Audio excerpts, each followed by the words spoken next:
to Module 5 of Social Media Marketing for Business. And in this module, we're going to be going over Instagram. We're also going to go over the social media marketing plan, just a quick overview of that. And then, of course, at the end, check-ins, discussions, and assignments. So Instagram is a huge platform with so many features and changes and updates that we won't be able to go through all of them in this module here.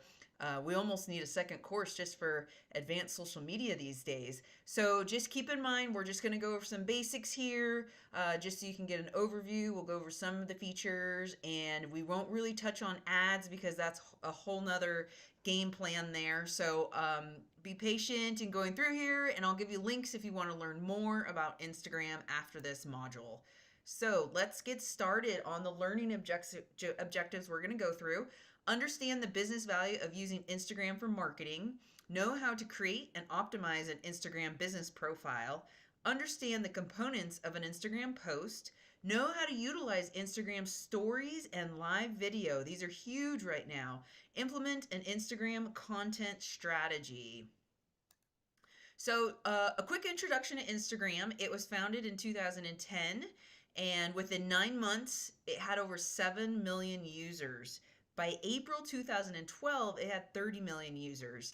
I actually have to say that I probably started with this app in 2010. I remember my husband showing it to me, and during that time, we were working in the skateboarding surf industry, and a lot of the pros were using it during that time. So we kind of jumped on early, and definitely in 2012, we were using the app. This doubled user base more quickly than any previous social network and was purchased by Facebook for $1 million in 2012, 2 billion plus active monthly users, 200 million plus active businesses, and 100 million plus photos uploaded per day.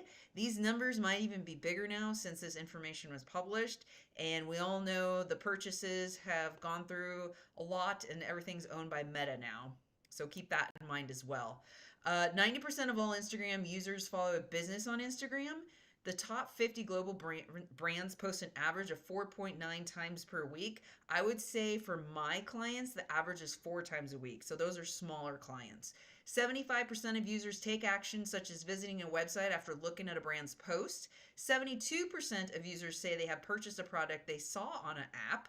And 50% of users are more interested in a brand after they see ads for it. Hey, I'm guilty of that. I've seen some cool things on the app and I went and paid for it, bought it. And I was actually happy with the few purchases I've made through Instagram. So there's a business profile, a personal profile, and now I think there's a creator profile. So there should be 3 types of profiles now. So the business profile is the most popular for brands. Instructions to create a business Instagram, you can click on this hot link here. You can get real-time insights, sell directly on Instagram, so using the shop features, engaging with your community, building relationships with interactive stickers, direct messaging, conversations. Additional features can be contact buttons such as call or email, and you have access to new features early, which is really cool. I had some access to new features like I think 2 years ago. I was in beta testing, and it was really neat to be able to see that process. There are some downsides of business profile, and this is all changing all the time. For example, what music you can use when you create your videos, Instagram stories, and reels. They don't let you have access to the majority of music because they want you to pay for the rights. So professional dashboard, whoops. Here's the screenshot here of kind of what that looks like. And it's a central destination for businesses to track performance, grow their business, and stay informed through educational resources. So this can show account performance, Instagram insights, promotions, branded content approvals, Instagram shopping, and saved replies. You can also visit this type of information through what we learned in the previous module on Facebook through your Meta Business Suite. So, components of an Instagram post. The photos, all about visual content. 93% of buyers cite visual appearance as their main reason for purchasing a product. And Instagram offers 40 filter options for photos. So many filters. It's actually a lot of fun. So here's an example of a really good photo by LoomCube. LoomCube is a company that creates lighting accessories, lighting for creators, lighting for your laptop, your phone. Really cool photos that they use on their Instagram here. Here's another one, Patagonia. That's a really cool account to follow for pictures. Better Buzz, local coffee shop. They have some fun stuff and have some fun captions. Video. So these days, videos include Reels, Stories, Instagram video, and Instagram Live. New video posts on Instagram are automatically shared as Reels if for those that are in the app, if you've noticed this. Users can shoot video directly within the Instagram app or from a phone's built-in camera. I always suggest using your phone's built-in camera because then if the Wi-Fi is bad or connection or there's a bug in the app, you have that video saved. Videos can be trimmed and edited directly within the app. Depending on your eyesight, you might want to edit this within your phone first or edit it in another type of software such as CapCut, but you can trim and edit in the app. 91% of Instagram survey respondents say they watch videos on Instagram weekly. I mean, I watch them daily. Because of what I do for a living, but also there's just some great content in there. So for captions, include in every picture or video, even Reels, you can put a one-liner in there. Your captions can be up to 2,200 characters. Shorter character count leads to maximized engagement. You don't want to write a book on there. That's not the point. So it doesn't have to be super long. Cut off in the user's feed only after a few lines of text. So always keep that in mind and have your catcher, your headline at the message first. Hashtags and brand mentions can be placed at the end. You'll notice a lot of people put it in the comment. There's not really any valid research analytics that one works better than the other, so it's completely up to you and your brand. You can use emojis, punctuation, and get creative with the text. You can ask questions, give shout outs to other brands with the @ symbol and brands' Instagram account names. There are many tools, like here's just a couple here, Captiona and Hemingway, that help generate ideas to create captions. Also AI these days, ChatGPT, you can use to create captions. Hashtags. You can use up to 30 hashtags per post, but it's not recommended to really use that many. This is kind of a newer thing in the last probably 6 months. They're saying the people out there who work in the social media world, they recommend only 3 to 5 for brands. Personal uses, personal accounts can be up to 30. The engagement doesn't change, but for brands, they're noticing 3 to 5 is the sweet spot. And you can put up to 10 on a story, but you really don't have to. It's not necessary. Posts with at least one hashtag average 12.6% more engagement. At 11 plus hashtag engagements, rates start to drop. However, always test it out because every audience and algorithm is different. So some of the components of an Instagram post with the banned hashtag, this is something really important to know about, can be shadow banned, which means it cannot appear in various places within the app or if you're searching. So some of the examples of hashtags that are shadow banned are these ones here. Whoops. These ones here. And for a complete list of posts or hashtags to avoid, you can click on this hot link here. Use hashtags relevant to your brand. Hashtags should help add followers and popularity. It's essential to include trending or popular hashtags where relevant.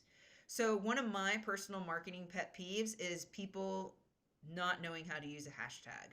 Hashtags are not a sentence of a paragraph, such as, I don't understand hashtags, going to appear a really long sentence. That's not a hashtag. A hashtag categorizes the post, or we don't call it tweets anymore, such as March Madness, Pities, Pibbles, Hot Springs. As you can tell, I'm a Pitbull lover. Hashtags are clickable links and searchable items. This is not going to be searchable, so just please don't do it. Search for hashtags relevant to your business or your subject. So for me, I use the hashtags trail running, mountain running, meal prep, adopt, own, shop. Some trending topics would be Eddie Would Go for all the surfers out there, National Pizza Day. You can create a hashtag for your business or subject and then keep checking on it. So with our old dogs, we created their own hashtags. And then I kind of created these. My hashtag for my company is Let's Get Social.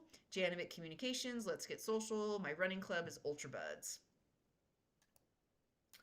So it's always nice to put a call to action link in your bio. You can only put, you can put 2 websites in your bio here now. And then you can also use something called Linktree, which is like an extension where you can add more links. So you cannot put a hyperlink in your actual caption or text in the post itself. So you always got to say link in bio, which Maybe they'll fix that one day and change that. Instagram shopping. So you can just make your purchases straight from the app now. If you want to learn more about Instagram shops, you can click on this hot link here. Businesses can sell products through social e-commerce. It can be found through the Instagram Explorer in the navigation bar. Within the app, customers can browse for products, shop, filter categories, add items to their bags, and complete purchases.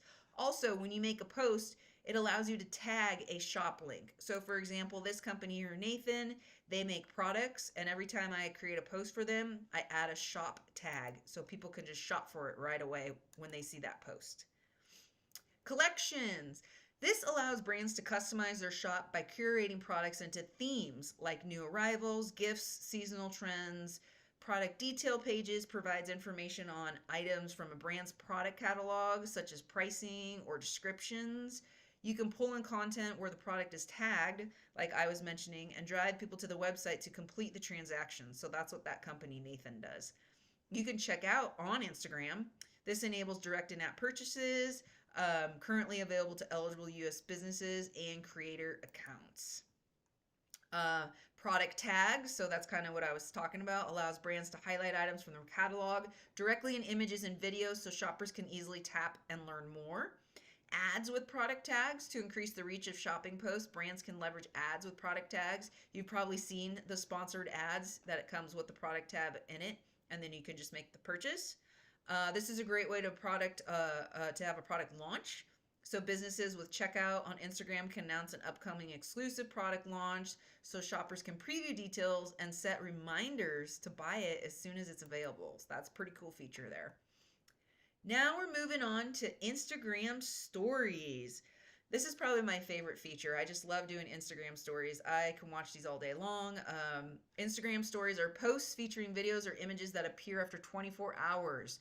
So what's nice about that is if you post something and it's not the most creative, or you're like, oh man, I could have done a better font or a better image, it's disappearing in 24 hours. You don't have to worry about it. It's meant to be posted at higher frequency over traditional posts. So it's a story. It's a story of your daily life, a story of the brand's life. Maybe you're at an event and you capture the whole event through stories. I've actually done that before, where I go to races and they hire me to post on their Instagram for the entire duration of the event. And a lot of it is Instagram stories rather than posts in the feed. Kind of like a live, like people are almost there. So it's not meant to be perfect, like I mentioned, because you can delete them. You can take photos and videos through your stories or upload them. I, again, always like to upload them, especially if Wi-Fi is an issue. The events I work, reception can be bad. So I always take the photos and videos first, and then I can kind of arrange them, edit them if I like before uploading. You can also upload bulk photos and videos to your Instagram stories. If you want to make cool graphics in Instagram stories, you can use applications such as Canva, and you can create really cool graphics already sized for an Instagram story, and then you can upload those as well. You have the ability to add stickers, text, questions, date stamps, weather, tag companies. I mean, the list goes on and on. There are so many cool features to Instagram stories. You can spend time on there. You can Google tutorials and see what creative people can do step by step. I have seen some really cool things. It's just a matter of how much time you have to spend on it as well. Analytics are available for Instagram business profiles only, so you can see how it's performing. And it's okay to post often and any time of the day because it's a story. You can also, if you have a really cool story, you're like, oh man, that one's going to disappear. I really like that story. You can actually save your stories to the highlights section under your bio on your main page. Business promotions. You can use location and hashtag stickers to increase your discoverability. Use links in your Instagram stories for business. Tag other accounts and businesses. So feel free to tag your partners. If you are a coffee person and you went and had an event at the city of San Marcos, I don't know, a weekend festival, then you would tag all those people and partners. Maybe you tag the booth that was next to you that made smoothies or made a candy bar or protein bar. Like, have those partners and influencers and tag them so that they can repost on their accounts as well. Business promotions, you also have the ability to add the stickers and all those fun things. You can share polls, ask questions, use the countdown features, and gifts. Live video. This appears within the Instagram stories. And there's also IGTV, which is a long form of vertical video content. So with IGTV, it would post a little snippet on your Instagram feed, and then once the snippet, the 30 seconds, 15 seconds is over, then the viewer can click more to watch the whole video, and then they can watch the entire length. And you can go for up to an hour, and it does not disappear. Creators have their own channels, kind of like a YouTube channel, and content is fed based on accounts you follow and those that you might be interested in. The benefits of having live video on your Instagram. Newsfeed priority. Posting a live video will place you at the head of your followers' feeds. Increased engagement. Companies can respond immediately to client issues, answer questions, and host valuable discussions with their followers. I have seen a lot of live video for interviews, interviewing professional athletes. So if people want to ask questions to a professional athlete in real time, they can. They're following him. They're talking to him. Building relationships. The more you engage in authentic interactions with your followers, the more that they'll trust you. Better brand identity, using filters, themes, inspirational content, bring the personality of the company to life. So here's an example of a TikTok look-alike. So we went from stories to live video, and now we're jumping into reels. Sorry, it's all kind of mixed all together. So if you're not familiar with Instagram Reels, it's similar to a TikTok video, but less dancing, probably no dancing. And it's a way for a user to create a quick 15-second mini clip video with audio and AR effects. So if you want to see an example of that, this is a hot link here to a reel that we created for Nathan Sports on the rain jacket. It can showcase or launch a new product. So here we have a new product. Again, you can click on this link. This is a professional athlete who's also a big influencer. So he did a reel on promoting a new product for one of his sponsors. You can deliver coupons or promotions. You can show behind the scenes footage, or my favorite is bloopers. And you can conduct live question and answers, and again, feature influencers or professional athletes. Instagram Direct. So this is direct messaging, and this is kind of what it looks like here. Here's a screenshot. Brands can make it easy for customers to connect with them by adding a send message button to their profile or placing an IG Me link on their website or emails. So this is all auto-generated, and you can talk back and forth to someone via your message. It's an easy way to manage messages. You can integrate messaging across channels. It's a great way to build loyalty and trust. You can increase sales this way, and you can leverage ads to start conversations. So take a look at that. So some of the things for that would be considered part of a content strategy for Instagram, and this depends on your brand, what product service you're selling, your personas, your demographics, your target audience. But here is a huge list of what you can do. Stories, live video, and reels. You can sell products with Instagram shopping. If you're more of an e-commerce type of business, you can participate in viral trends, promote limited releases or drops, use influencers, post with a location, use tags, post consistently and at optimal times. And we always have to test our times. Post visually appealing content, repost user-generated content. This is huge in IG stories. So when people tag your brand, you can repost user-generated content. I always recommend when you repost content to add a little of your own text or sticker or feature to it to kind of add to it. Don't just like repost it. Like put a little something with it. Also, just because someone tags you in an Instagram story, it does not mean you have to repost it. If it is something that has nothing to do with your brand, say you're working with Brooks shoes and someone keeps tagging you in a story and yet they are wearing Saucony shoes, like you don't want to repost that because it has nothing to do with your brand. And that's totally okay. You're not obligated to repost user-generated content. Make sure it's on brand. Engage with your audience, use emojis, experiment with different caption lengths, ask questions, run contests and promotions, account takeovers, and advertising on Instagram. Right now, I have clients that are really having successful contests and giveaways on Instagram. They can either have a contest where you like and follow and share, or what's I think is personally better is creating a landing page on a website where someone actually has to type in their first name, last name, and email address. That way, they're capturing an email address for a future campaign. So there's a few different ways that you can be successful with running contests and promotions. All right, that's kind of an overview of Instagram. Again, there is just so many features to the app, the platform, that we just can't go over all of it. So it's just kind of just like the basics right now so that you have the strategies to get started. So the second major project for this class is a social media marketing plan, and this is also going to be turned in 2 steps similar to the social media examiner project. So your social media marketing plan is a marketing plan just on the social media piece. So in the other marketing class I teach, we actually create a whole marketing plan.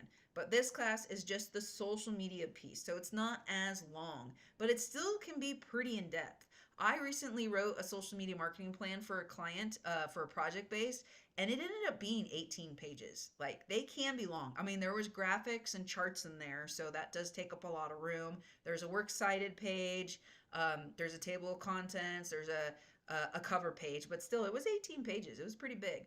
So your social media marketing plan has to include an intro, an audit, your personas. Make sure you understand the difference between personas and demographics and psychographics. So you might want to go back to that module and check out those slides again. The strategy plan, which is like the meat and potatoes, content tools, content calendar, and recommendations, which is also a very important piece. So your social media marketing plan will include the following. The final marketing plan will be 7 to 12 pages. So remember, I just wrote one for 18. So for this class, 7 to 12 pages, because you guys, you're in school, you're learning, with graphics, charts, and tables that must be labeled properly. If you do not know how to label this properly, you could Google how to do it, or you can, what I always recommend is for people to reach out to the Writing Center and have the Writing Center just do a quick once over, read over the final marketing plan before turning it into me to make sure you're not missing anything like labeling your graphics. This should look polished and professional. You're trying to convince a CMO, a chief marketing officer, to implement your plan or strategy, or you're trying to convince your client. If you end up doing your own, going the entrepreneur route and having your own clients, you want to convince them to implement this plan and strategy. You want it to look good. So first, you're going to turn into marketing plan rough draft about halfway through the semester. Your rough draft does not have to have every single element here. The full instructions are on Canvas on what's due for the rough draft and what's due for the final. Also, the final marketing plan will be due the last week of school, and you cannot turn in the final marketing plan late. It is very well documented in the final on Canvas, the due date.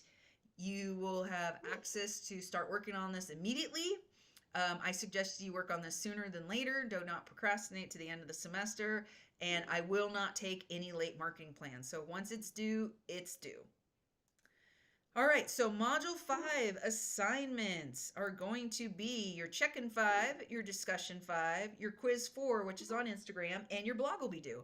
So I love reading everyone's blogs. It's just kind of a really cool way for me to get to know you as well and what you're into. So have a great week.